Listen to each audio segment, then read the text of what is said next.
पहाड़ की सुरंग का साया। रात बहुत हो चुकी थी और दोस्तों का एक ग्रुप विशाल, पायल और करण अपनी कार से लौट रहा था। तभी एक सुनसान पहाड़ी रास्ते पर उनकी कार का टायर पंचर हो गया। आसपास दूर दूर तक कोई मदद नहीं थी और मोबाइल में सिग्नल भी नहीं आ रहा था। पायल ने सुझाव दिया कि रात वे कार में ही बिता लें, पर विशाल ने कहा कि उन्हें पास में ही एक पुराना रेलवे क्वार्टर दिखाई दे रहा था, वे वहीं चलकर रात गुजारते हैं। तीनों उस पुराने क्वार्टर तक पहुंचे जो कभी रेलवे कर्मचारियों का निवास स्थान रहा होगा। वो जगह पूरी तरह वीरान थी और उसके पीछे एक बड़ा काला पहाड़ दिखाई दे रहा था, जिसके बीचों बीच एक पुरानी बंद पड़ी सुरंग का मुहाना था। विशाल, पायल और करण अंदर चले गए। कमरे धूल भरे थे और वहां हवा में नमी के साथ अजीब सी सड़न की महक थी। डिनर के बाद तीनों ने एक बड़े कमरे में सोने का फैसला किया। तीनों को पता था कि ये जगह भूतों के किस्सों के लिए बदनाम है, इसलिए तीनों ने फैसला किया कि वो एक दूसरे को डरावनी कहानियां सुनाएंगे। तभी करण को खिड़की से बाहर वो बंद सुरंग दिखाई दी। उसे याद आया कि कैसे पिछली बार दोस्तों के ग्रुप ने ऐसी ही एक सुरंग के पास जाकर वीडियो बनाया था और रातों रात वे सोशल मीडिया पर छा गए थे। उन तीनों ने भी प्लान बनाया कि इस बार वो भी कुछ ऐसा करेंगे। वे तीनों छिपकर क्वार्टर से निकल गए और सुरंग की तरफ बढ़ने लगे। उन्हें लगा कि सुरंग पास ही है, पर पहाड़ी रास्ते के कारण उन्हें करीब 1 घंटा लग गया और रास्ता खत्म ही नहीं हो रहा था। रात बहुत गहरी हो चुकी थी और उस सुनसान जगह पे ठंड के मारे उनकी हालत खराब हो रही थी। उन्होंने अपने फोन चेक किए तो उनमें सिग्नल नहीं था। उन्हें लगा कि उन्हें वापस क्वार्टर चले जाना चाहिए। वे वापस मुड़े और फोन की फ्लैशलाइट के सहारे रास्ता ढूंढने लगे। विशाल और पायल जो करण के थोड़ा आगे चल रहे थे, जब पीछे मुड़े तो उन्होंने देखा कि करण वहां नहीं था।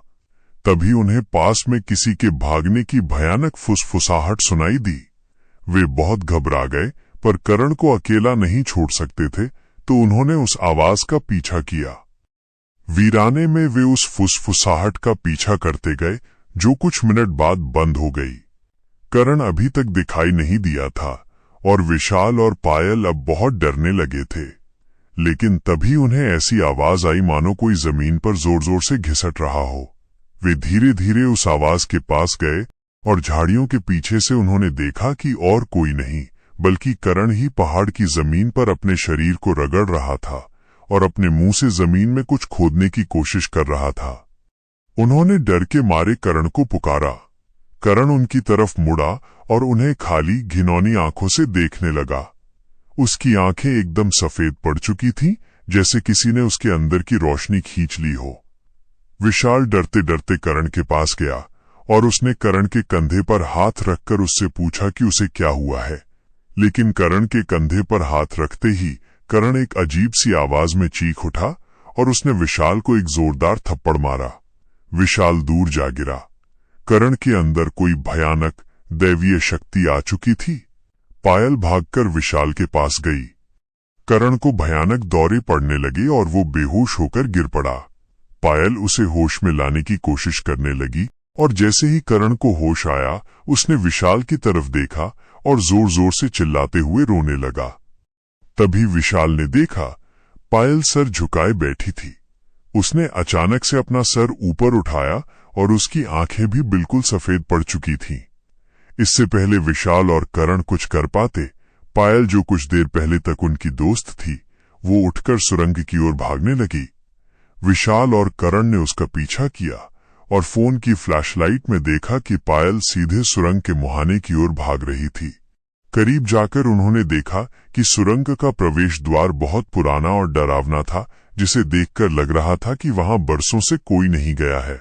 दोनों बहुत डरे हुए थे और उनकी आगे जाने की हिम्मत नहीं हो रही थी, पर पायल को बचाने के लिए विशाल और करण सुरंग के अंदर घुस गए। अंदर घुप अंधेरा था। वे आवाज के पास पहुंचे तो जो उन्होंने देखा उस पर उन्हें विश्वास नहीं हुआ। उन्होंने देखा कि पायल बेहोशी की हालत में हवा में तैर रही थी और एक भयानक कंकाल जैसी औरत उससे बात कर रही थी। उस औरत का चेहरा हड्डियों का ढांचा था, उसकी आंखें बस काली गुहाएं थीं और उसके सूखे बिखरे हुए बाल उसे और ज्यादा भयानक बना रहे थे। वे दोनों उस औरत को देखते ही वहां से भाग निकले। औरत भी उनके पीछे पीछे आने लगी। विशाल और करण जल्दी से सुरंग के अंदर की पटरियों पर भागते हुए बाहर निकलने की तरफ बढ़े। उन्होंने जब मुड़कर एक बार पीछे देखा तो वो कंकाल जैसी औरत जमीन से ऊपर तैरते हुए उनकी तरफ तेजी से आ रही थी। वे किसी तरह सुरंग से निकलकर पहाड़ के रास्ते पर भागे और भागते चले गए। भागते भागते उन्हें पता नहीं चला कि कब वे उस कार के पास आ गए थे जिसका टायर पंचर हुआ था। विशाल और करण दोनों भागते भागते कार के पास की खाई में गिर पड़े और जोर जोर से खांसने लगे।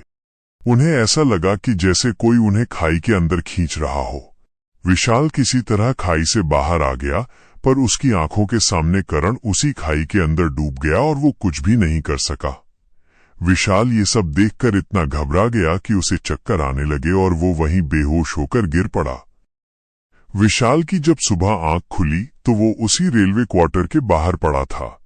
वो भागकर हाईवे की तरफ गया। वहां पुलिस की बहुत सी टीम थी और जमीन पर सफेद चादर में लिपटी हुई पायल और करण की लाश पड़ी थी। पुलिस ने तो इसे हादसा घोषित कर दिया था, पर आसपास के रहने वालों ने बताया कि कई साल पहले उस सुरंग में काम करने वाली एक महिला को मजदूरों ने मार दिया था और उसका शरीर वहीं दफन कर दिया था।